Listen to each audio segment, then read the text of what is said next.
Buenas noches, Amrod, ¿qué tal? Buenas noches, muy bien, muy bien. Una vez más, aquí un lunes, agotadísimo. Oye, mira, ahora mismo estás en el encuadre perfecto porque está Gawain detrás de ti. No sé si le ves. Sí, no sé Está cuánto estupendo. durará o qué será lo siguiente que va a hacer, pero bueno, lo Atesoradlo, viviremos en directo. atesoradlo. Somos tres hoy. Oye, a mí me encanta porque a lo largo de los vídeos del secretario y demás podemos ir viendo el avance del gato, de cómo el Sí, gato no aparecía, luego empezaba a molestar de vez en cuando y ahora está aquí todo el día intentando salir, pero bueno, es verdad. luego se me paseará por aquí o cosas así, ya veremos. Un par de veces al menos tira el ordenador, ¿no? O la cámara. Sorpresa, cada semana es una cosa nueva. Total. Bueno, aquí estamos. Hola a todo el mundo, no solamente a Amrod. Bienvenidas, bienvenidos, bienvenides un día más al Secreter de Tolkien, este programa de la Sociedad Tolkien Española que analizamos las supercartas del profesor. Ahí Eso ya es. Amrod con su flamante nueva edición de las cartas que hoy no vamos a usar. No, hoy no, hoy no. Pero ya veis que tiene mogollón de posits y salió hace 2 meses. Pero bueno, sí Unos vamos. poquitos, unos poquitos. Y nada, pues en la carta de hoy, digo carta porque esta vez solo nos vamos a dedicar a una. Eso es. En esta ocasión, como la carta es larga, son como unas 9 páginas, hemos pensado que sería mejor para que no fuera tan denso, de dividir la carta en dos. Entonces yo me encargaré de la primera parte de la carta y Ambrose se encargará de la segunda parte de la carta. Ya Así sabéis que es. estas cartas largas suelen ser densas. Pero bueno, vamos a intentar que sea lo más ameno posible, a ir desgranando un poquito qué es lo que quiere decir Tolkien en esta carta. Eso Y es. por ubicarnos un poco, voy a poner ya el banner para que veamos dónde estamos. Es la carta número 153, que está dedicada a Peter Hastings, es de septiembre de 1954. Y ese verano, el verano del 54, es cuando se ha publicado La Comunidad del Anillo.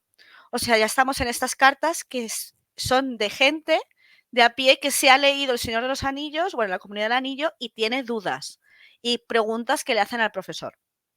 Antes teníamos de la gente que se había leído las pruebas y demás por parte de la editorial o amigos o amigas de Tolkien, pero ahora ya tenemos a gente de a pie. ¿Quieres comentar tú algo más o vamos con ello?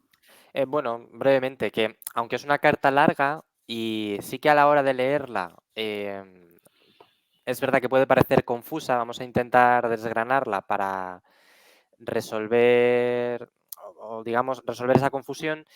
A pesar de eso, es una carta como muy reveladora, ¿no? Porque habla de cositas, de las primeras dudas que hemos tenido todos, ¿no? Sobre cómo funciona la Efectivamente, maldad, yo creo que, eso es. bueno, a mí Entonces, me va a dar la sensación de que tiene menos chicha de la que parece a simple vista, sí, pero es todo como muy rimbombante. eso es. O sea, pero porque ahora lo veremos. Tolkien, yo diría que no lo tiene del todo claro. Está escribiendo, de hecho es un borrador, que no sé si lo hemos dicho. No, no lo hemos comentado, que es un Y borrador. al final de la carta se dice que esta carta nunca se llegó a enviar, ¿vale? Pero sí que es aclaratoria. Sencillamente es confusa y me da la sensación de que Tolkien no lo tenía del todo claro a medida que iba escribiéndolo. Así que simplemente eso. Pues sí, pues entonces vamos a ello ya. Esta carta tiene un gran prefacio, entonces voy a leer primero el prefacio y ya luego entro con la carta. Ah, bueno, y una cosa. En esta ocasión vamos a ir intercalando las notas a pie de página del propio Tolkien con la lectura de la carta, ¿vale? O sea, porque siempre hay como notas y tal, que normalmente son aclaratorias de Carpenter, Eso pero en es. esta carta Tolkien sí que tiene sus propias notas. Entonces las vamos a ir intercalando con la lectura. Empiezo el prefacio. Peter Hastings, administrador de la Newman Bookshop, una librería católica de Oxford, le escribía a Tolkien expresando su entusiasmo por El Señor de los Anillos, pero le preguntaba si no se había extralimitado en cuestiones metafísicas. Daba varios ejemplos. Primero, la afirmación de Barbol de que el Señor Oscuro había creado a los trolls y a los orcos. Hastings sugería que el mal era incapaz de crear nada, y arguía que aun en el caso de que pudiera crear, sus criaturas no podrían tener tendencia alguna al bien, ni siquiera una muy pequeña. Mientras que argumentaba también, uno de los trolls del Hobbit, Guille, tiene un sentimiento de piedad hacia Bilbo. También citaba la descripción que hace Valla de Oro de Bombadil. Él es. Hastings dijo que esto parecía implicar que Bombadil era Dios. Sobre todo a Hastings le preocupaba la reencarnación de los elfos, que Tolkien le había mencionado en una conversación. Escribía de esto: Dios no ha utilizado ese recurso en ninguna de las creaciones de las que tenemos conocimiento. Me parece que el hecho de que un subcreador opere con él como instrumento utilizable es ir más allá de la posición que le cabe, pues al tratar las relaciones entre creador y creado, debe emplear los medios que sabe que el creador ha empleado ya. El anillo es tan bueno que es una lástima privarlo de su realidad, sobrepasando los límites de la función de un escritor. También preguntaba si la reencarnación de los elfos no planteaba problemas de índole práctica. ¿Qué ocurre con los descendientes de un ser humano y un elfo que se casan? Y en otro plano, preguntaba cómo Sauron, dada su extremada maldad, pudo haber mantenido la cooperación entre los elfos hasta el momento en que los anillos del poder se forjaron. Aquí termina el prefacio, así que ya empiezo la lectura de la carta. Septiembre de 1954. Estimado señor Hastings, muchas gracias por su larga carta. Lamento no tener el tiempo de contestarla tan ampliamente como se merece. De cualquier modo, me ha rendido el tributo de tomarme seriamente, aunque no puedo evitar preguntarme si no lo ha hecho demasiado seriamente o en un sentido equivocado. El cuento es, después de todo, nada más que un cuento, una obra literaria que tiene el objetivo de producir un efecto igualmente literario y no una verdadera historia. Que el recurso adoptado, el de dotar a su escenario de un aire o sentimiento histórico y una ilusión de tridimensionalidad, parece haber tenido éxito, parece tener buen éxito, queda demostrado por el hecho de que muchos corresponsales lo han tratado del mismo modo, de acuerdo con sus diversos intereses o conocimientos. Esto es como si se tratara de una información acerca de tiempos y lugares verdaderos que mi ignorancia o descuido hubiera falseado a veces o descrito erradamente otras. Su economía, ciencia, artefactos, religión y filosofía son defectuosos o cuando menos solo esbozados. Por supuesto, he considerado ya todos los puntos que me plantea, pero comunicarle mis reflexiones en otra forma exigiría un libro, y casi lo tiene, aunque es un esbozo apresurado. Y toda clase de verdadera respuesta a sus más profundos planteamientos debe esperar cuando menos hasta que tenga más material a su disposición. El volumen 3, por ejemplo, para no mencionar las historias más míticas de la cosmogonía, la primera edad y la segunda. Dado que todo el material, desde el principio al fin, trata principalmente de la relación de la creación con la composición y la subcreación, y subsidiariamente con la cuestión afín de la mortalidad, debe quedar en claro que las referencias a estas cosas no son casuales, sino fundamentales, aunque puede que estén fundamentalmente equivocadas desde el punto de vista de la realidad externa, pero no pueden estar equivocadas dentro de este mundo imaginario, pues así es como ha sido hecho. Diferimos enteramente acerca de la naturaleza de la relación entre la subcreación y la creación. Yo hubiera dicho que la liberación de los medios que el creador ha utilizado ya es la función fundamental de la subcreación, un tributo a la infinidad de su variedad potencial, uno de los modos en que en verdad se exhibe, y por cierto, así lo dije en el ensayo. No soy un metafísico, pero me habría parecido una metafísica curiosa, no hay una, sino muchas, innumerables en potencia, la que declarase que los medios conocidos empleados en un rincón tan finito como aquel del que tenemos algún vislumbre son los únicos posibles o eficaces o quizá aceptables para él y por él. Puede que la reencarnación sea mala teología, eso ciertamente más bien que metafísica, aplicada a la humanidad, y mi leyendarium, especialmente la caída de Númenor, que corresponde inmediatamente antes que el Señor de los Anillos, se basa en mi concepción de que los hombres son esencialmente mortales y no debe tratar de volverse inmortales carnalmente, puesto que la mortalidad es un don especial de Dios a la segunda raza de los hijos, los erugini, los hijos del único Dios, y no un castigo por una caída. Puede llamarlo mala teología. Quizá lo sea en el mundo primario, pero es una imagen capaz de dilucidar la verdad y una legítima base de leyendas. Pero no veo cómo aún en el mundo primario un teólogo o filósofo cualquiera, a no ser que esté mucho mejor informado acerca de la relación del espíritu con el cuerpo que lo que nadie, según creo, sea capaz de estarlo, pueda negar la posibilidad de la reencarnación como modo de existencia prescrito para ciertas especies de criaturas racionales encarnadas. Supongo que las principales dificultades con las que me topo son en realidad de índole científica y biológica, que me preocupan tanto como lo teológico y lo metafísico, aunque a usted no parece que le conciernan tanto. Los elfos y los hombres, evidentemente, constituyen una única raza desde el punto de vista biológico. De lo contrario, no podrían aparearse y producir vástagos fértiles, aun cuando resulte ese un acontecimiento extraño. Solo se dan dos casos en mis leyendas de semejantes uniones y se mezcla de los descendientes de Arendil. Pero como sostienen alguno que el índice de longevidad es una característica biológica dentro de ciertos límites de variación, no era posible que hubiera por una parte elfos en cierto sentido inmortales, no eternos pero que no mueren de envejecimiento, y por la otra hombres mortales, más o menos como parecen serlo ahora en el mundo primordial y fueran al mismo tiempo lo bastante afines. Podría responder que esta biología es solo una teoría, que la moderna gerontología, o como se llame, descubre que el envejecimiento es más misterioso y menos claramente inevitable en los cuerpos de estructura humana.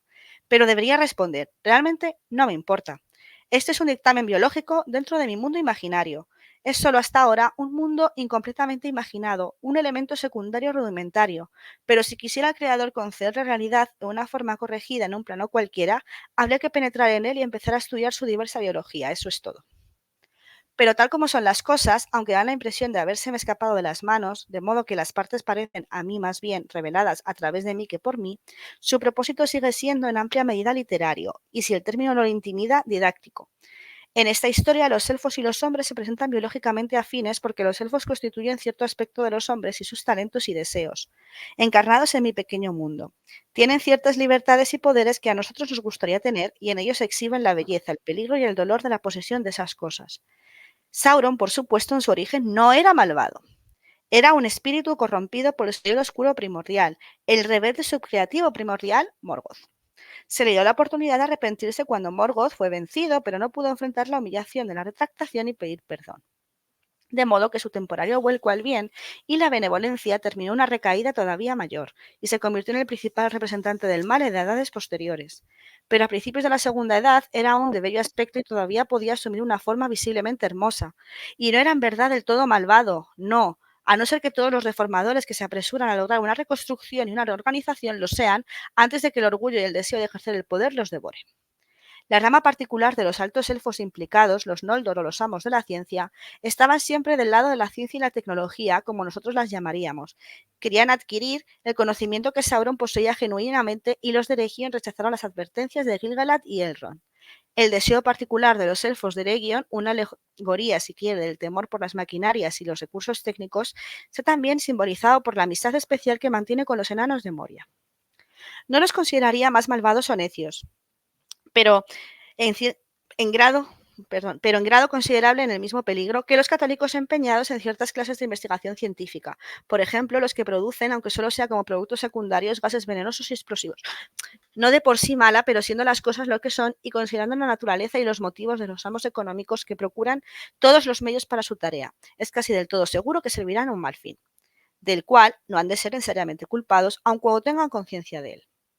En cuanto a otras cuestiones, creo que estoy de acuerdo sobre la de la creación por el mal, pero es usted más liberal con el empleo de la palabra creación que yo. En esta historia mítica, así como su metafísica no es necesariamente la metafísica del mundo real, la creación, el acto de voluntad de héroe, el único que concede realidad a las concepciones, se diferencia de la hechura que está permitida. Bárbol no dice que el Señor Oscuro creara a los trolls y a los orcos. Dice que los hizo, imitando a ciertas criaturas ya existentes. Hay para mí un abismo entre ambas afirmaciones, tan ancho que la de Bárbol en mi mundo podría posiblemente ser verdad.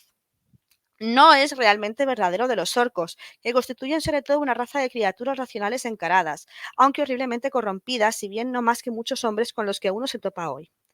Bárbol es un personaje de mi historia, no yo, y aunque tiene una gran memoria y cierta sabiduría terrenal, no es uno de los sabios y hay muchas cosas que no sabe o no comprende.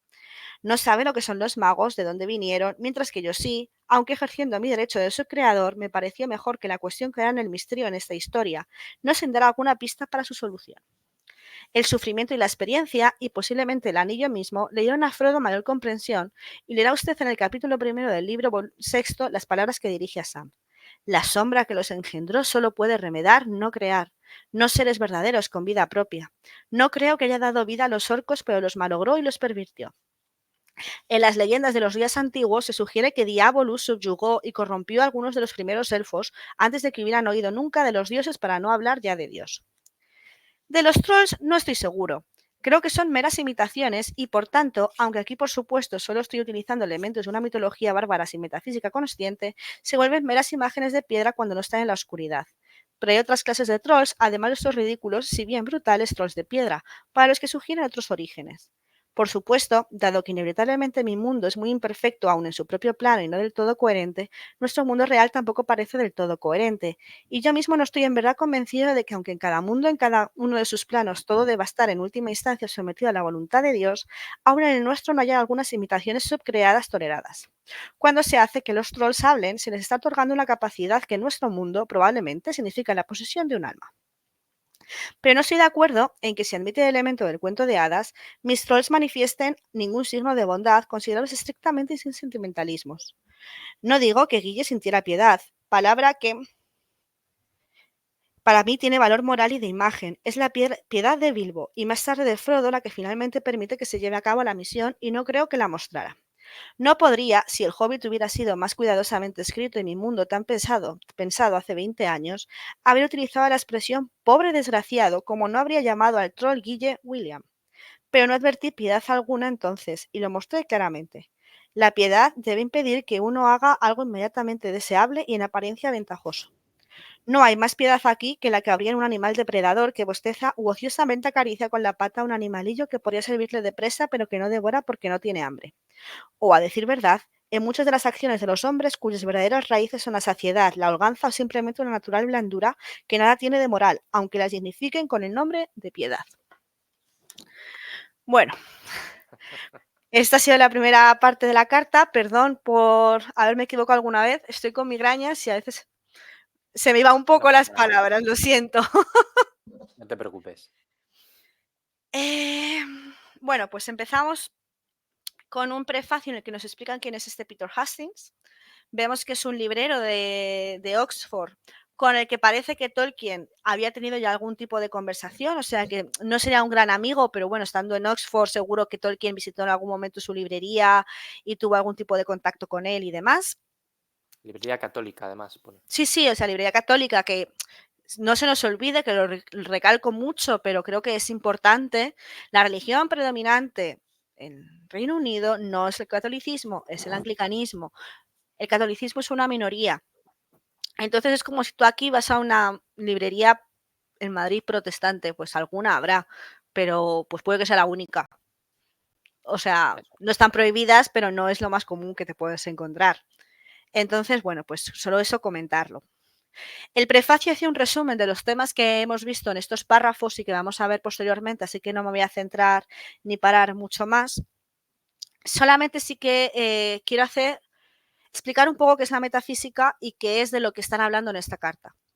Porque muchas veces escuchamos términos de filosofía y demás, pero no nos quedan muy claros qué es exactamente la metafísica. Entonces, solamente comentaros, pues la metafísica es una variedad, bueno, no una variedad, sino una de las ramas del estudio de la filosofía, que lo que hace es estudiar aquellas cosas como que no tienen una respuesta. El tiempo, cómo se envejece, el espacio, la lógica, la existencia, existo, no existo, por qué existo.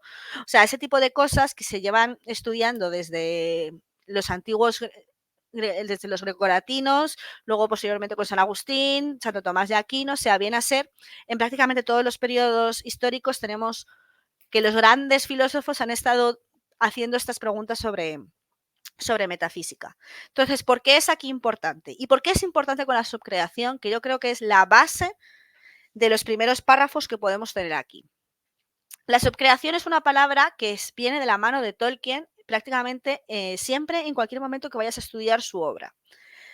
Ya hablamos de la subcreación en un programa previo, hace ya muchos programas, entonces lo voy a volver a resumir así muy rápidamente. La subcreación viene a ser la utilización de aquellas cosas creadas por Dios, que tú las cosas que existen en tu mundo real, que tú las coges y las metes en un mundo que tú has diseñado. Pero lo has diseñado en base a lo que ya existe en tu mundo actual.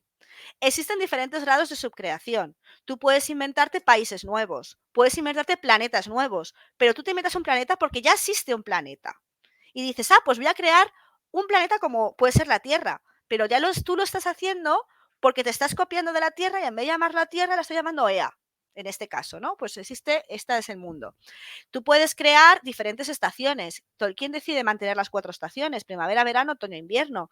Hay otros libros que deciden inventarse unas nuevas, pero en base a que ya existe ya existe todo lo que se está creando. Entonces, por eso se dice subcrear, porque Tolkien considera que el único creador que existe, que aquí es donde entra un poco de conflicto con Peter Hastings, el único creador es Dios. Dios es la persona que ha creado todo. Él no se puede considerar creador de un mundo porque el único es Dios. Él se considera subcreador, utiliza todas aquellas cosas que ha hecho Dios, el Dios católico o el Dios cristiano, como lo queráis llamar, y las pone en su obra. haciendo ciertas variantes, pero sin inventarse absolutamente nada nuevo. Las puede llamar de forma diferente. No sé si lo intento explicar de la forma más básica posible, que a veces cuesta un poco. De ahí que además hay un momento en el que Tolkien dice que hay varias metafísicas, porque claro, no va a explicar lo mismo el mundo Aristóteles, que lo va a explicar Plotino, que lo va a explicar San Agustín, que lo va a explicar Tomás de Aquino, que lo va a explicar Hume, que lo va a explicar Amrod Felagund o que lo voy a explicar yo. Existen tantas metafísicas como personas, son infinitas. Cada persona tiene su mundo que está creado por Dios, pero lo va a interpretar de una manera distinta. La interpretación del tiempo que podemos hacer, Amrod y yo, lo más seguro es que sea prácticamente idéntica, porque venimos de un contexto sociocultural, filosófico, pues bastante idéntico. Pero seguro que hay una cosa distinta, aunque sea una nimiedad, encontramos diferente. O incluso a la hora de redactar, si él y yo redactáramos un libro, lo haríamos de forma diferente al tiempo.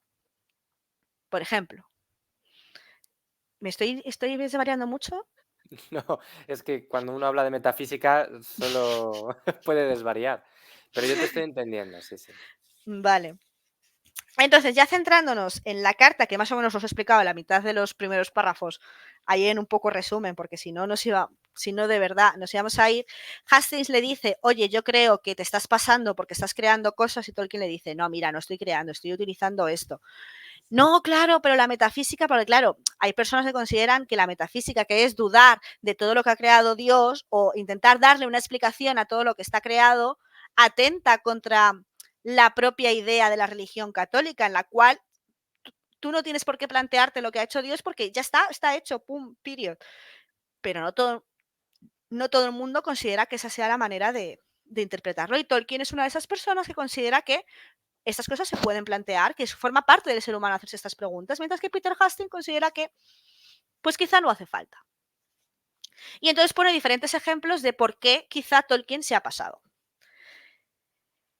Ya como punto de broma, me encanta el momento en el que dice, existe un libro en el cual cuento qué es lo que pasaba antes. Él sigue R, que R, R, que R, R, que R. Ya sabéis que él va a continuar con que él tiene un libro en el cual explica la primera y la segunda edad y la creación. O sea, ya está. Era solamente ya comentarlo porque es que cada vez que lo vea me va a hacer gracia. Entonces, pues nada, aquí sigo. Hablamos un poco de las diferencias biológicas entre lo que es un elfo y lo que es un humano, ¿no? Como se la toma, él considera que Peter Hastings se ha tomado todo al pie de la letra, para lo bueno y para lo malo. Entonces, claro, él dice, a ver, esto es un cuento de hadas. No todo lo que existe aquí tiene que tener una lógica ni tiene que tener un sentido. En base a lo que nosotros conocemos ahora mismo. Pues a ver, nunca me había puesto desde un punto de vista biológico a explicar el Señor de los Anillos, vale, culpa mía. Sí que podemos creer que deben ser más o menos lo mismo, porque si es verdad que un elfo y un humano pueden tener hijos, eso supone que pueden procrear, o sea, como bien dice él, pues serán de la misma raza, pero al mismo tiempo tienen que ser diferentes. Son cosas que Tolkien en sí nunca se había planteado. Bueno, pues sí, pues tienen hijos y ya está. No lo quiere dar una explicación desde el punto de vista biológico. Podría ser también algo metafísico, decide no hacerlo.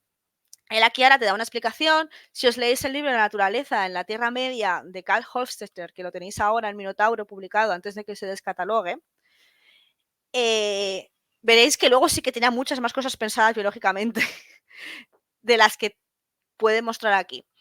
Pero, como por ejemplo, ¿cuántos elfos se necesitan al inicio para poblar toda? Sí. Es un buen capítulo, pero es interesante, pero es complicado. Entonces, pues Tolkien empieza a estudiar aquí un poco cuáles serían las diferencias biológicas que podría existir entre un humano y un elfo, viniendo a decir que al final la diferencia en sí no es tanto biológica, sino de los dones que los propios Valar les otorgan. Del propio Ilúvatar, que dota de la posibilidad de que los hombres se mueran para diferenciarlos de los elfos que supuestamente son inmortales. Aquí entra en la mesa otro término que sería la reencarnación. Para Peter Hastings, como para la mayor parte no para la mayor parte, pero para muchos católicos o cristianos, la reencarnación es algo que va en contra del dogma, porque iría en contra de la resurrección.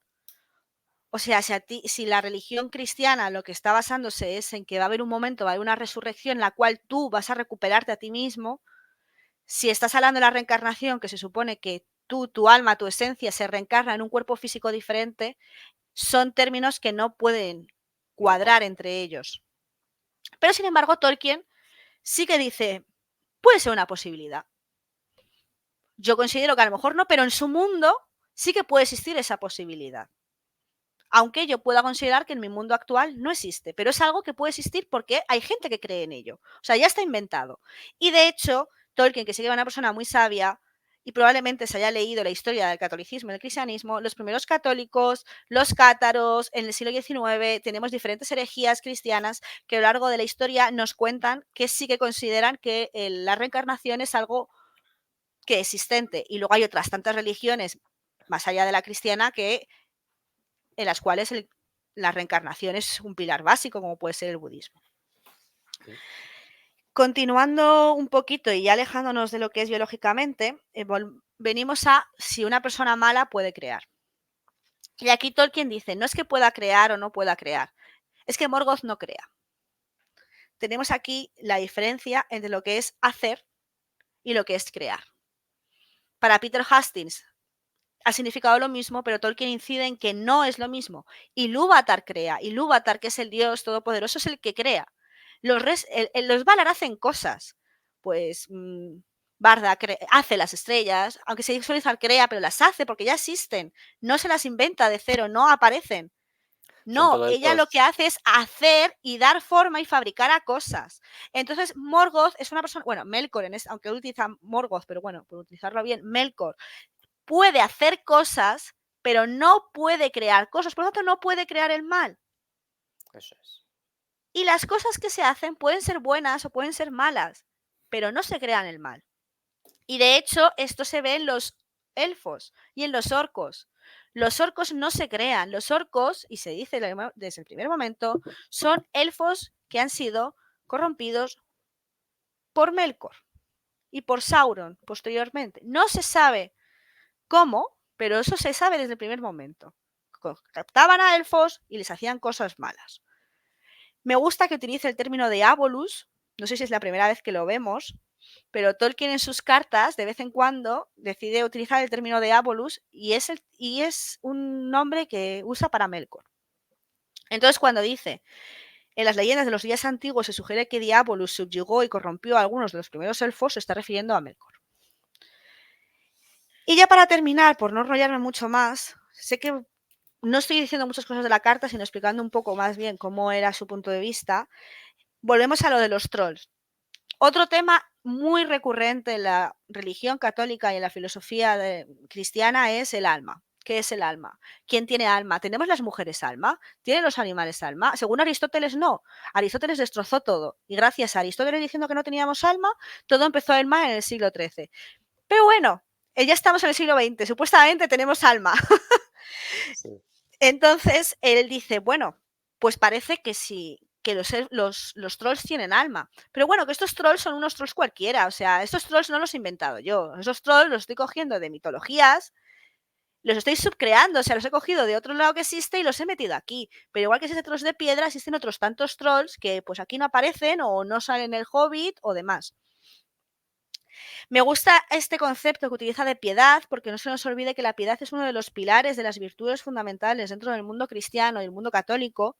No es tanto la piedad como nosotros podemos pensar de, es una persona piadosa, sino tiene algo intrínseco mucho más profundo que lo que podemos pensar de forma normal.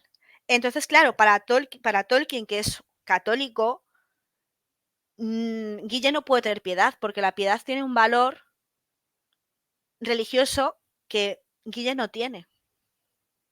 Entonces simplemente es como tan básico, o sea, Guille es un personaje tan básico que no puede sentir piedad.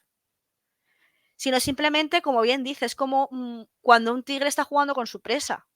Está jugando con ella, pero no porque le dé pena, sino porque se aburre. Entonces está bien decir que puede ser algo que tiene alma, porque al fin y al cabo habla, pero al mismo tiempo ya está, es algo básico. No vayamos más allá, no busquemos más allá porque no es. Piedad sí que es lo que he podido mostrar en Frodo, lo que podemos mostrar en El Señor de los Anillos. Pero sí que me gusta que aquí vuelva a decir que al final El Hobbit es una obra más de juventud y que pueda haber cosas con las cuales no está de acuerdo o que ahora reflexionando 20 años después dice quizá no debería haberlo hecho así. Y yo creo que ya estoy. ¿Quieres comentar algo? Muy bien. Sí, no quería interrumpirte. ¿Qué he Em, hecho? no, nada, no, porque hay cosas que son súper interesantes. Efectivamente, yo tenía anotado lo de Diabolus Morgoth, Diabolus Melkor, porque él en El Señor de los Anillos creo que utiliza en un par de ocasiones la palabra diabólico y siempre que la utiliza sí que tiene un sentido muy concreto, ¿vale? Es muy certero en ese sentido.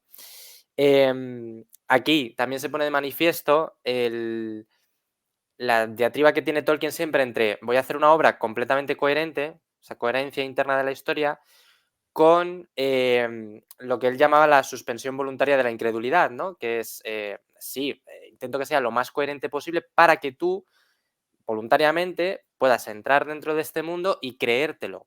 Pero habrá cosas que no encajen a la perfección, ¿no? Que es lo que intenta explicar aquí. Y luego lo otro que tenía también anotado es que él mismo no tiene del todo claro, en el caso de los trolls, si tienen o no alma, y es algo que durante toda su vida no va a terminar de tener claro. Si los trolls, no solo los trolls, las águilas, si Zorondor tiene alma o si el rey de las águilas tiene alma, si los cuervos del Hobbit tienen alma, ellos hablan, tienen un lenguaje, pero ¿y alma?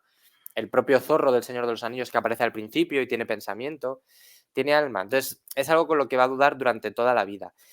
Pero sí que deja claro que no son, en el caso de los trolls o de los orcos, totalmente malos, ¿no? Solo es totalmente malo Melkor. Ni siquiera Sauron es totalmente malo. Y ahí entra un poco la contradicción. Esto es algo que yo lanzaría. Si no eres totalmente malo, puedes ser piadoso en algún momento. Claro, es que ahí hay cosillas Puede ser piadoso, pero no tenemos personajes que sean piadosos. Claro. Claro, porque él está hablando de la piedad en En Guille. Guille, en un momento en concreto, Claro. que es, no recuerdo cuál es, ¿no? Pero sí, cuando están cocinando o van a intentar cocinar a los enanos Mm. y dice una frase que puede confundirse. Pero no es la piedad a la que Tolkien se va a referir cuando habla, por ejemplo, de Bilbo perdonando la vida a Gollum, ¿no? Ujú. Eso es. ¿Listo? Sí. Mi parte de la carta, yo lo que voy a hacer es, para que no sea muy tochón, porque también es bastante enrevesada, voy a interrumpirlo y ir explicando, ¿vale? Y así es como mini cartas. Y también habla de cosas muy parecidas a las tuyas en algunas partes, ¿vale? Están relacionadas. Es la misma carta. Sí, me refiero que ahora hace mención otra vez a la reencarnación. ¿Y cuál es el problema de la reencarnación? ¿Por qué Hastings considera que no? No me adelanto, pero vamos, básicamente vuelve a mentarlo. Vamos a la parte que algunos de nuestros oyentes están deseando. En cuanto a Tom Bombadil, me parece que se muestra en exceso serio, además de no haber entendido bien la cuestión. Una vez más, las palabras utilizadas son de Valla de Oro y de Tom, no mías como comentador. Me recuerda usted más bien a una pariente protestante que me objetaba la costumbre católica moderna de llamar padre a los sacerdotes, pues esa denominación solo pertenecía a la primera persona, citando la última epístola del domingo. Inoportunamente, pues ella dice ex quo. Muchos otros personajes se llaman señor, y si en el tiempo Tom fuese el primero, fue el mayor en el tiempo. Pero Valla de Oro y Tom se refieren al misterio de los nombres. Examine y medite las palabras de Tom en el volumen 1, página 185, que dice así: ¿Todavía no sabes cómo me llamo? Esa es la única respuesta. Dime, ¿quién eres tú? Solo tú mismo y sin nombre. Quizás usted pueda concebir la relación única que mantiene con el creador sin un nombre, ¿no es así? Pues en semejante relación los pronombres se convierten en nombres. Pero tan pronto como se encuentre en un mundo de otros seres finitos con una relación similar, aunque también única y diferente, con un ser primordial, ¿quién es usted? Frodo ha preguntado no qué es Tom Bombadil, sino quién es. Nosotros y él, sin duda con negligencia, confundimos las preguntas. Valla de Oro da lo que creo es la respuesta correcta. No es preciso que entremos en las sublimidades del soy el que soy, que es algo muy diferente del él es. Solo la primera persona de mundos o de cualquier otra cosa puede ser única. Si se dice él es, debe haber más de uno y queda implicada la subexistencia creada. Puedo decir él es tanto de Winston Churchill como de Tom Bombadil sin la menor duda. Añade como concesión una enunciación de parte de lo que es.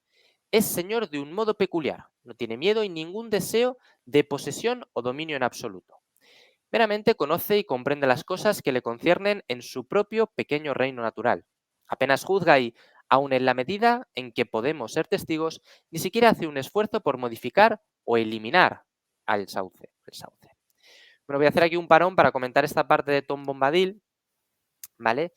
La pregunta que hace Tom Bombadil es, de alguna manera, cuando Valla de Oro dice, él es, ¿quiere esto decir que Tom Bombadil es Dios? Y Tolkien hace una diferenciación muy clara. No es lo mismo el soy el que soy del capítulo Éxodo, el 3.14, que decir que él es. Entonces dice, él es porque él es. ¿Vale? Porque existe. Exacto. Entonces, aquí es determinante, desde mi punto de vista, ver cómo está escrito. Porque cuando nos referimos a yo soy el que soy, por ejemplo, se escribe en mayúsculas, siempre. Es la manera de designar a Dios. Entonces me he ido a verlo en cómo está escrito y he ido directamente a la versión en inglés, ¿vale? Bueno, os leo brevemente el párrafo del que habla Tolkien en la carta y es el siguiente. Hermosa dama, dijo Frodo al cabo de un rato, decidme si mi pregunta no os parece tonta. ¿Quién es Tom Bombadil? Es él, dijo Valla de Oro, dejando de moverse y sonriendo. Frodo la miró inquisitivamente. Es como lo has visto, dijo ella respondiendo a la mirada de Frodo. Es el señor de la madera, el agua y las colinas. Entonces, aquí el es él sí que puede resultar en castellano algo confuso porque está en mayúscula. Si lo vemos en inglés, Valla de Oro dice, he is, y luego continúa, he is, as you have seen him, he is the master of wood, water and hill. El he viene en mayúscula, pero porque es comienzo de frase, no porque quiera decir que es él, ¿vale? Entonces, es aquí en la carta donde Tolkien lo aclara. Tom no es Dios, ¿vale? Y es cuando dice lo de solo la primera persona de mundos o de cualquier otra cosa puede ser única, ¿vale? Volvemos otra vez al tema del creador y el subcreador. En El camino a la Tierra Media, el libro de Tom Shippey hace, digamos que un estudio muy pormenorizado de la figura de Tom, ¿vale? Y es súper interesante, yo le recomiendo a todo el mundo que quiera profundizar un poquito más en la obra de Tolkien desde un punto de vista más académico, lo que es el significado de las cosas, etcétera, empezar por los libros de Tom Shippey. Sobre Tom Bombadil dice, de hecho, parece ser un lusus naturae, un ser único en su especie. Los hobbits no saben si considerarlo un hombre, aunque por su aspecto lo parece, aparte de la talla a medio camino entre la de un hombre y la de un hobbit. En cierto modo es anterior a las corrupciones del arte. Según Elrond, él es Yarwain Ben-Adar, el más antiguo y el que no tiene padre. Y aquí Tom Shippey, por eso lo quería enlazar, dice, como Adán, también sin padre, del modo que él llamaba a toda criatura viviente, ese era su nombre en adelante. Y es que también Tom Bombadil le pone nombre a las cosas, le pone nombre al sauce, le pone nombre al río, ¿vale? Porque es el dueño de las cosas. O el señor de las cosas, mejor dicho, ¿no? Aquí lo que hace Tom Shippey es relacionar a Tom Bombadil con Adán. No está diciendo que sea Adán, pero sí dice que tienen cosillas en común. Te hacen una pregunta. Dime. ¿Y si Tolkien se aprovecha del principio de frase para ocultar esa mayúscula que tendría, aunque no fuera principio de frase? Es que sabemos que Tolkien tiene medidas todas las palabras. Él lo dice en varias de las cartas. Todas las palabras que veas en El Señor de los Anillos están medidas, las he estudiado. Y él empieza diciendo he is, y estoy seguro, y tu suspicacia también me lo dice, que es consciente de que puede haber confusión. Y comienza la frase así. Obligado. Has dicho confusión en vez de confusión. Pues puedo haberlo dicho perfectamente. Confusión. Grandísima película. Pero sí, a lo que tú vas, ¿no? Yo creo que él es consciente de que puede dar lugar a esa confusión y sabe perfectamente que él está obligado por inicio de frase a poner mayúscula, pero también lo hace adrede, ¿no? En castellano eso se pierde. Entonces, por eso he tenido que recurrir al libro en inglés, porque ahí el his está en mayúscula y se puede percibir mejor. Bien, continúo con la carta, ¿vale? Porque hace una... continúa con un poquito con lo de Tom, ¿vale? Dice, no creo que sea necesario filosofar sobre Tom, y hacerlo no lo mejoraría en nada. Pero muchos lo han considerado un elemento extraño e incluso discordante. El hecho histórico es que lo incluí porque ya lo había inventado independientemente. Apareció por primera vez en la Oxford Magazine y quería una aventura en el camino. Pero lo mantuve y tal como era porque representa ciertas cosas que de otro modo hubieran quedado excluidas. No pretendo que sea una alegoría, de lo contrario no le habría dado un nombre tan particular, individual y ridículo. Pero la alegoría es el único modo de exhibir ciertas funciones. Es pues una alegoría o un ejemplar, una encarnación particular de la ciencia natural pura real, el espíritu, que desea tener conocimientos de otras cosas, su historia y naturaleza, porque éstas son otra cosa, y enteramente independientes de la mente indagadora, un espíritu coevo de la mente racional sin el menor interés por hacer nada en el conocimiento, zoología y botánica, no ganadería o agricultura. Aun los elfos apenas muestran esta capacidad, son primordialmente artistas. Además, Tom Bombadil exhibe otra cualidad en su actitud en relación con el anillo, que no puede afectarlo. Uno debe concentrarse en alguna parte, con seguridad relativamente pequeña del mundo, el universo, sea para contar una historia, aunque larga, o aprender algo, aunque fundamental. Y por tanto, desde ese punto de vista, mucho quedará excluido, distorsionado en la circunferencia, y parecerá una rareza discordante. El poder del anillo para todos los involucrados, aun los magos o emisarios, no es una ilusión, pero no constituye el cuadro entero, ni siquiera del estado y contenido de esa parte del universo. Aquí el propio Tolkien dice, bueno, entiendo perfectamente que el elemento de Tom Bombadil dentro de la narración sea extraño o discordante, pero quería incluir una aventura y ya tenía este personaje creado de las aventuras de Tom Bombadil, de algunos poemas, y bueno, pues no quería cambiarlo, quería que fuera ese mismo personaje de los poemas. Efectivamente, es un elemento discordante, como hemos hablado en otros capítulos, es un personaje absolutamente subversivo, porque en el capítulo 2, La sombra del pasado, nos explican las reglas del anillo único para que luego llegue Tom Bombadil y las cambie por completo y que no sea relevante para la historia, ¿no? Entonces, sí, el propio Tolkien era consciente de que era un elemento discordante. Bien, cambiando de tema, voy a continuar con la carta. Dice, he tratado ya la dificultad biológica del matrimonio entre elfos y hombres. Se produce, por supuesto, en el cuento de hadas y en el folclore, aunque no todos los casos son sostenidos por las mismas concepciones. Pero yo la he vuelto mucho más excepcional. No veo que la reencarnación afecte en absoluto los problemas que de ella resultan, aunque la inmortalidad en mi mundo, solo dentro de la longevidad limitada de la Tierra, sí, por supuesto, como lo perciben muchos cuentos de hadas. Esto enlaza un poco con lo que tú estabas hablando antes, ¿no? La reencarnación para él no es un problema, a pesar de que el creador, Dios en este caso, no contemple la reencarnación. Para Hastings sí que es un problema, para Tolkien no lo es. Sin embargo, él dice, lo que sí ha podido resultar más que un problema, ha sido difícil, es la dificultad biológica entre el matrimonio entre los elfos y los hombres, ¿no? Cómo hacerlo funcionar. Continúo. En la historia primordial de Lúthien y Beren, a Lúthien se le permite, como absoluta excepción, despojarse de la inmortalidad y convertirse en mortal.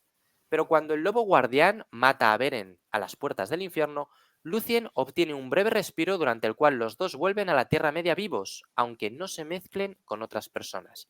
Una especie de leyenda de Orfeo, al revés, pero una cuestión de piedad, no de inexorabilidad.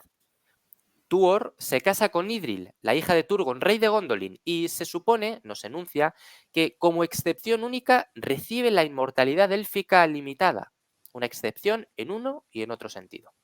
Earendil es el hijo de Tuor y el padre de Elros, primer rey de Númenor, y Elrond siendo su madre Elwyn, hija de Dior, hija de Beren y de Lúthien, de modo que el problema del medio elfo se unifica en un linaje.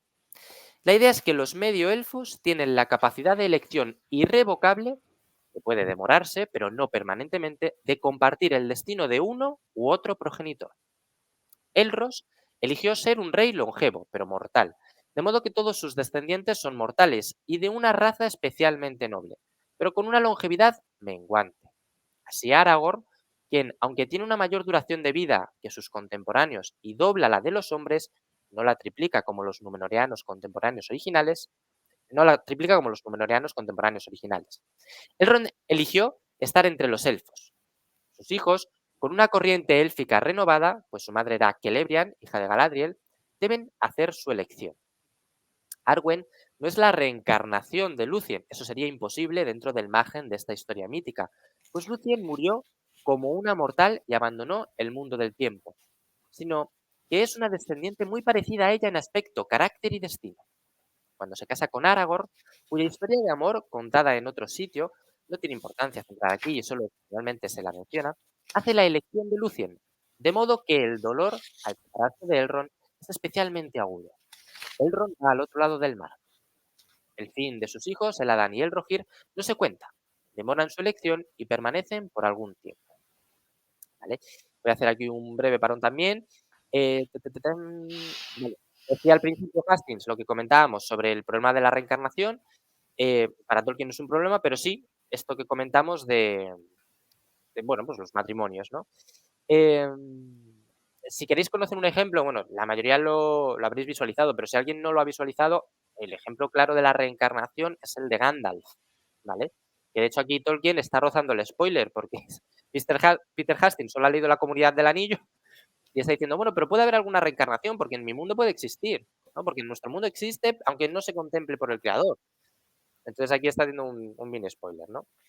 Pero bueno, volviendo a este fragmento de la carta, me gusta señalar cómo concibe Tolkien a los medioelfos y esa capacidad que es irrevocable. Una vez has decidido ser mortal o ser inmortal, ya no puedes volver atrás. Tú puedes demorarlo el tiempo que te apetezca y ya luego decidir. En alguna ocasión, en alguna reunión de números, hemos dicho, bueno, pues yo lo demoraría hasta aburrirme, ¿no? Y ya diría, pues mortal, ¿no? O inmortal. Ahí tiene truco, ¿no? Un poquito, pero bueno. Y luego, ya que has nombrado la naturaleza de la Tierra Media, aquí Tolkien nos está hablando sobre la longevidad númenoreana, la que desciende de la línea de Elros, que decidió ser mortal, y cómo va menguando con el paso del tiempo. Eso se ve muy bien en la naturaleza de la Tierra Media. Sí es verdad que Tolkien hace como una serie de tablas para ver cuánto vive un númenoreano al principio de la Segunda Edad con respecto a la vida de un hombre, tú sabes si 5 o 3 veces la vida de un hombre, pero una cosa sí tiene claro y es que a medida que avanzan los años y los númenoreanos o la sangre de los elfos va desapareciendo de su sangre, la vida del númenoreano va menguando. Los primeros reyes de Númenor podían vivir 500 años, mientras que los últimos pues, son 300, 200. Continúo con la carta, que si no me enrollo. Oye, si quieres interrumpirme, lánzate. No, es que la verdad es que no, o sea, no tengo nada más que comentar, solo sé que Lebrián, ¿no? Que Lebrián. Que Se me da Lebrián. ahí un... Que Lebrián, es verdad. ¿Estás segura? Son llanas, ¿no? La mayor parte de las palabras son llanas. Que Lebrián ¿O sería qué Lebrián? Celebrian, pero Celebrian seguro que no, porque es Seguro que no. aguda.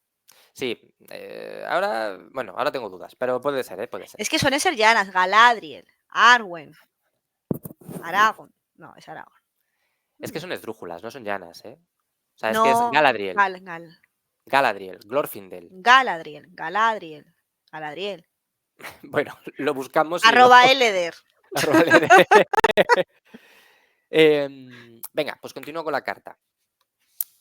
Y cambiando de tema, dice, ¿de quién es la autoridad que decide todo esto? Ah, bueno, no estamos cambiando de tema, ¿vale? Sigue hablando sobre quién decide si tú puedes ser un mortal o un elfo, en el caso de los semielfos, ¿no? Espera. Dime. Si no recuerdo mal, al romper hiato se acentúa en la llana. Celebrian. Vale. No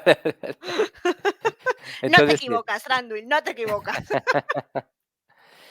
Perfecto. Resuelto esto, continúo. Dice, ¿de quién es la autoridad que decide todo esto? Las autoridades inmediatas son los Valar, los poderes o autoridades, los dioses. Pero ellos son solo espíritus creados de un orden angélico elevado, diríamos con ángeles asistentes menores, dignos de reverencia, pero no de veneración. Y aunque, bueno, y dice, no hay pues templos, iglesias o santuarios entre las buenas gentes de este mundo. Tenían poca o ninguna religión en el sentido de la veneración. Podían invocar a un Vala, como Elbereth, en demanda de ayuda, como un católico puede invocar a un santo, aunque sin duda sabiendo, en teoría también como él, que el poder del Vala era limitado y derivado. Pero esta es una era primitiva y puede decirse que estas gentes veían a los Valar como los niños ven a sus padres o adultos superiores inmediatos, y aunque saben que son súbditos del rey, este no vive en las inmediaciones de ellos, ni tiene allí su morada. No creo que los hobbits practicaran ningún modo de veneración ni plegaria, a no ser por contacto excepcional con los elfos. Los Númenóreanos y otros de esa rama de la humanidad que luchó contra Morgoth, aun cuando decidieran permanecer en la Tierra Media y no fueran a Númenor como los Rohirrim, eran monoteístas puros. Pero no había templo en Númenor, hasta que Sauron implantó el culto a Morgoth. La cumbre de la montaña, el Meneltarma o el Pilar del Cielo estaba consagrada a Eru, el único, y allí en cualquier momento, privadamente y en ciertas fechas de manera pública, se invocaba, se alababa y se adoraba a Dios, una imitación de los Valar, y la montaña de Amán. Pero Númenor cayó y fue destruida, la montaña tragada, y ya no hubo sustituto. Entre los exiliados, restos de los fieles que no habían adoptado la falsa religión ni participado en la rebelión, la religión como veneración de lo divino, aunque quizá no como filosofía ni metafísica, parece haber desempeñado un pequeño papel, aunque se tiene un atisbo de ella en la observación de Faramir sobre Grace Atmit. Volumen 2, páginas 391. He dado una nota larga, ¿vale? Pero sí que es relevante. Cuando dice que puedes invocar a un Valar, por ejemplo, Frodo, cuando levanta la redoma de Galadriel en el antro de Yalaranye, dice aquello de ahí ya hay Arendil, Elenio Nancálima. Bueno, este no es el mejor caso. No, claro, ahí está invocando a Yarendil. Pero cuando dice O Elbereth, no sé Olbereth, qué. eso es. Ahí sí que está invocándola, pero no venerándola, ¿vale? Esa es una diferenciación importante. Así es, Yo ¿vale? lo siento, yo pensaba que a los santos se les veneraba. Perdón por mi ignorancia. Aquí se hace una diferenciación. Claro, es que a lo mejor, claro, es que quizá cómo nos tomamos los santos y las santas en España Ya, no sea de la misma manera que se lo puede tomar un católico fuera. Puede ser, porque claro, aquí hay veneración por santos y santas, o sea, sí lo hay, sí. es un hecho. Pero bueno, es Vale. curioso. Bien, continúo con la carta porque esta era una nota muy larga. Mm. Y aunque hablando sobre los Valar, y aunque potencialmente subcreadores y residentes de la Tierra, a la que están unidos por el amor y a cuya hechura y ordenamiento han asistido, no pueden por propia voluntad alterar ninguna provisión fundamental. Invocarán al único en ocasión de la crisis de la rebelión de Númenor, cuando los númenorianos intentarán tomar la tierra imperecedera por la fuerza de una gran armada en su deseo de obtener la inmortalidad corpórea, que requirió un cambio catastrófico en la forma de la tierra. Siendo la inmortalidad y la mortalidad dones especiales de Dios a los Erugini, en cuya concepción y creación los Valar no tuvieron parte alguna, debe suponerse que ninguna alteración de especie fundamental podía ser efectuada por los Valar, aun en un caso único. Los de Lúthien y Tuor y la situación de sus descendientes fue un acto directo de Dios. La entrada en los hombres de la corriente élfica representa, en verdad, parte del plan divino para el ennoblecimiento de la raza humana, desde el principio destinada a desplazar a los elfos. Hay una cosa que me ha gustado, perdón, lo de la hechura. Sí, Por aquí volvemos a lo de hacer y crear y eso el es, término hechura, o sea, volviendo al término que hablábamos antes. eso es. Y en cualquier caso, se dice en el Silmarillion que absolutamente todo pertenece al eco de la canción primordial, salida del pensamiento, ¿no? de Eru Ilúvatar. Entonces, todo esto, absolutamente todo, porque habla de los Valar, ellos solo pueden subcrear, dice, y débilmente, ¿no? Por el amor y cuya hechura y ordenamiento han asistido, pero no pueden por propia voluntad alterar nada, ¿no? Incluso que la sangre de los elfos se mezcle con la de los hombres, en el caso de Idril y Tuor, o en el caso de los Númenóreanos, es todo, en definitiva, un plan de Dios, ¿vale? O en este caso de Eru Ilúvatar. Continuando con la carta, ¿hay algún límite para la tarea de un escritor excepto el que le impone su propia finitud? Ningún límite, fuera de las leyes de la contradicción, diría yo. Pero por supuesto son necesarias la humildad y la conciencia del peligro. Un escritor puede ser básicamente benevolente, de acuerdo con sus luces, como espero serlo yo, y no ser, sin embargo, eficiente por causa del error y la estupidez. Pretendería, si no lo considerara presuntuoso en alguien de tan escasa instrucción, tener como único objetivo la dilucidación de la verdad y el aliento de la moral adecuada en este mundo real mediante el viejo recurso de ejemplificarlas en encarnaciones desacostumbradas que tendieran a volverlas comprensibles. Pero por supuesto, quizás esté equivocado en algunos o en todos los puntos. Puede que mis verdades no sean verdaderas o estén distorsionadas. Y quizás el espejo que he construido esté oscuro y quebrado. Pero antes tendría que estar convencido de que algo que yo haya ideado sea en realidad dañino per se, y no solo porque haya sido entendido erróneamente, antes de que me retracte o reescriba nada. Puede hacerse un gran daño, por supuesto, mediante este potente modo de mitología, especialmente en forma voluntaria. El derecho a la libertad del subcreador no es garantía entre los hombres caídos de que no ha de utilizarse con tanta maldad como lo es el libre albedrío. Me consuela el hecho de que algunos, más píos y más sabios que yo, no han encontrado nada de dañino en este cuento o en sus invenciones míticas. Para concluir, habiendo mencionado el libre albedrío, podría decir que en mi mito he utilizado la subcreación de un modo muy especial, no igual a la subcreación como término de la crítica de arte, aunque intenté demostrar alegóricamente cómo podría incorporarse a la creación en algún plano, en mi cuento purgativo Hoja de Nígel, de la Dublin Review de 1945, para volver visibles y físicos los efectos del pecado o los abusos del libre albedrío por los hombres. El libre albedrío es derivativo y solo operativo dentro de circunstancias dadas. Pero para que pueda existir es necesario que el autor lo garantice, suceda lo que suceda, especialmente cuando está en contra de su voluntad, la de Dios. Como lo decimos nosotros, tal como se da dentro de una perspectiva finita, de todos modos. No detiene ni vuelve irreales los actos pecaminosos y sus consecuencias, de modo que en este mito se concibe legítimamente, sea ello un rasgo de mundo real o no, que concedió poderes subcreativos especiales a algunos de sus seres creados de más alto orden. Eso es garantía de que a lo que inventaron o hicieron debe concedérsele la realidad de la creación. Por supuesto, dentro de ciertos límites y sometido a ciertos mandamientos y prohibiciones. Pero si cayeran como cayó el Diabolus Morgoth y empezaran a hacer cosas para sí, estas pues serían aun cuando Morgoth quebrantó la suprema prohibición de hacer otras criaturas racionales como los elfos o los hombres. Serían, cuando menos, realidades físicas en el mundo físico, por malvadas que pudieran resultar, aun imitando a los hijos de Dios. Serían los más grandes pecados de Morgoth, abusos de su más alto privilegio, y serían criaturas engendradas por el pecado y naturalmente malvadas. Estuve a punto de escribir irremediablemente malvadas, pero eso sería ir demasiado lejos, porque aceptando y tolerando su hechura, necesaria para su existencia concreta, aún los orcos se volverían parte del mundo que es, en última instancia, bueno. Pero que tengan alma o espíritu parece una cuestión diferente. Y como en mi mito, de cualquier modo no concibo la hechura de almas o espíritus, criaturas del mismo orden, aunque no del mismo poder que los Valar, como una posible delegación, representado por lo menos a los orcos como seres reales preexistentes, sobre los que el Señor Oscuro ha ejercido la plenitud de su poder remodelándolos y corrompiéndolos, no haciéndolos. Que Dios lo tolerara no parece peor teología que la tolerancia de la deshumanización calculada de los hombres que se produce hoy por la obra de los tiranos.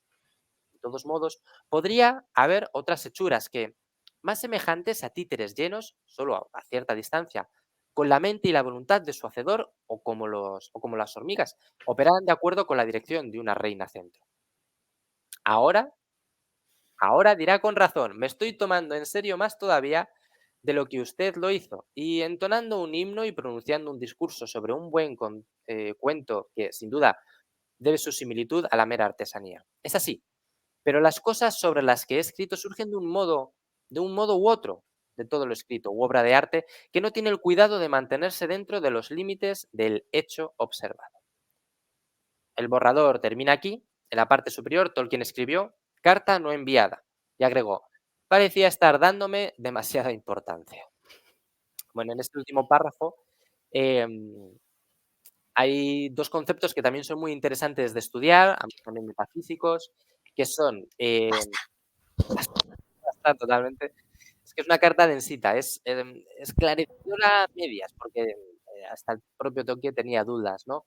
Pero esa diferenciación que hace de alguna manera entre lo que es la libertad absoluta y el libre albedrío.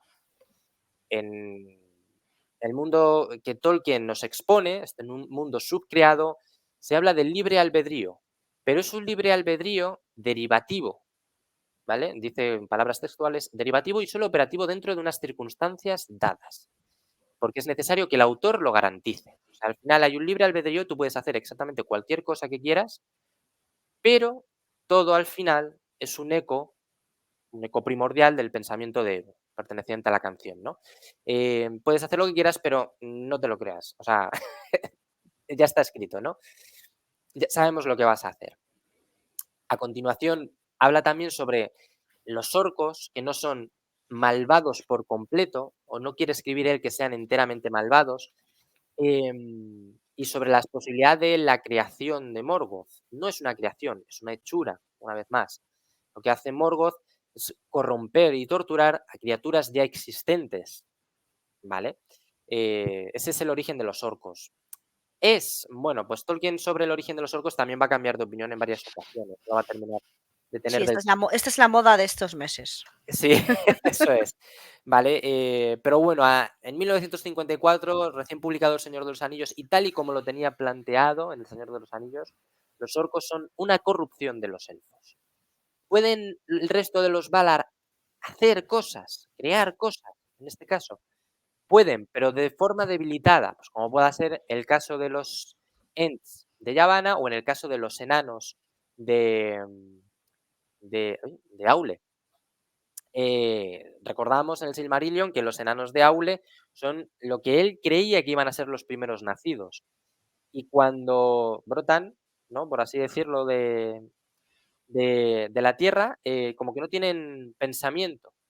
Y es entonces Eru quien se enfada con Aule y les insufla, bueno, pues, perdona y le insufla después pensamiento.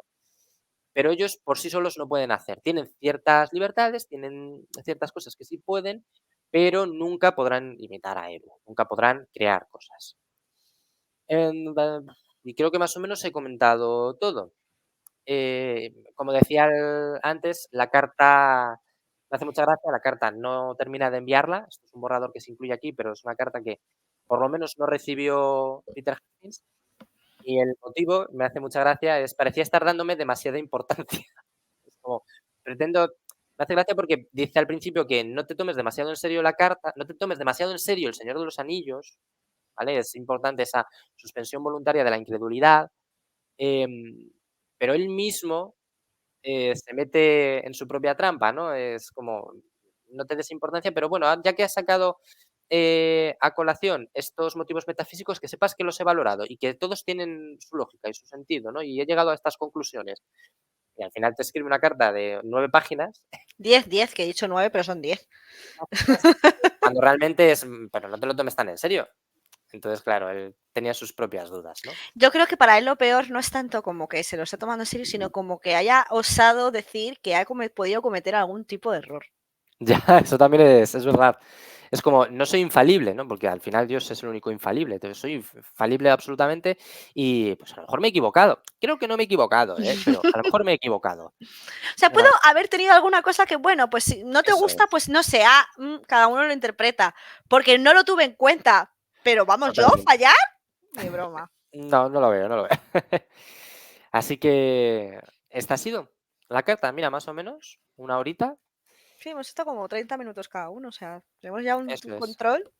Eso es. Es una carta, ha habido un par de frases que de estas de no respirar con todo palabras de más de 6 sílabas, ¿sabes? Polisílabas. Entonces, demasiado bien lo hemos hecho. Sí, como resume aquí Thranduil, No te lo tomes en serio, pero aquí tienes la composición atómica de los elfos. Hoy Thranduil Sí, se le ha olvidado escribir, pero no pasa nada. Admítica. Pero absolutamente, es que así. O sea, no te lo tomes muy en serio, pero sí, me he planteado si tienen alma y pensamiento y lenguaje y qué pueden crear y no crear. Es como, Dios mío. Pero es que es Tolkien en su contradicción. Es que siempre está igual. Y volvemos a las alegorías, que no hemos Sí, hecho la gracia, pero hemos es vuelto a las verdad. alegorías. Eso es. Y además le deriva a Hoja de Nígel, porque sí, eso es una alegoría. Y ahí intenté explicar lo que es la subcreación del arte, ¿vale? Y tal, no sé qué. Bueno, pero que me hace mucha gracia porque es que de verdad Tom Bombadil es un personaje absolutamente subversivo. Hoy he dicho absolutamente un montón de veces, pero es que es verdad. Que nada tiene de relevante para la narración total, ¿no? Y es de verdad un juego que a él le parece divertido, un personaje, porque quería añadir una aventura.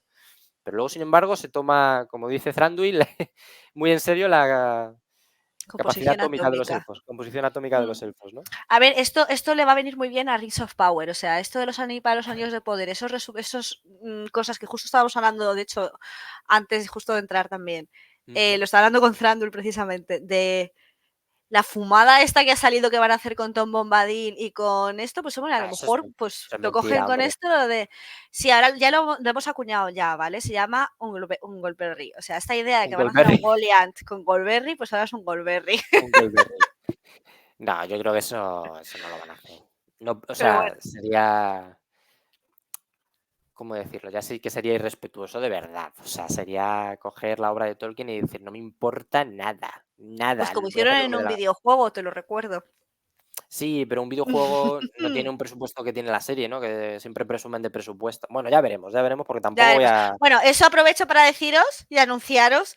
No sé cuándo saldrá la serie, no sé cuándo saldrán los trailers, pero como sí sabemos que es en 2024, que sabréis que lo estaremos comentando aquí, el equipo Twitch, como hemos hecho en otras ocasiones, que tenemos muchas ganas de empezar a despiezar y a toda esta gente. O sea que, como veis, ya nos estamos preparando para ello. Así que cuando ya os estaremos avisando. Cuando salga un tráiler, sabed que habrá un directo aquí. Qué O bien, qué sea bien. que ya queda menos para ello. Lo mejor de la serie es esto. Es esto. Sí, lo mejor de la serie es comentar las barrabasadas que. En fin. Muy bien, pues. Pues Muchas nada, gracias. muchas gracias a todas aquellas personas que habéis estado hoy, que ya habéis estado más activas por el chat. Muchas gracias a todas aquellas personas que nos veis en YouTube. Ya sabéis que si nos dejáis comentarios intentamos vamos, contestaros siempre, estamos atentas y demás. Y nada, pues yo creo que este mes ya no tenemos ningún directo más, pero bueno, en febrero pues volveremos con el secretario de Tolkien. Bueno, no lo sé, porque bueno, ya están atentos en redes, los voy a poner por aquí abajo, Vale. porque no sé yo muy bien el calendario, ahora mismo no lo tengo aquí en la cabeza. Entonces, si nos seguís en Twitter o en las redes sociales de la Sociedad Tolkien Española, estaréis al tanto de todas las actividades que vayamos a hacer, ya sea de Twitch como de los SMIALs y demás. Y os recuerdo, por favor, que las opiniones aquí vertidas son personales de las dos, sobre todo porque llamaba Attention Whore a mi gato. Y, y ya está. Pues nada, buenas noches, Samrod. Muchas Buenas noches. gracias. A ver qué no Gracias la a todos lío. por vernos. Chao. Namarie.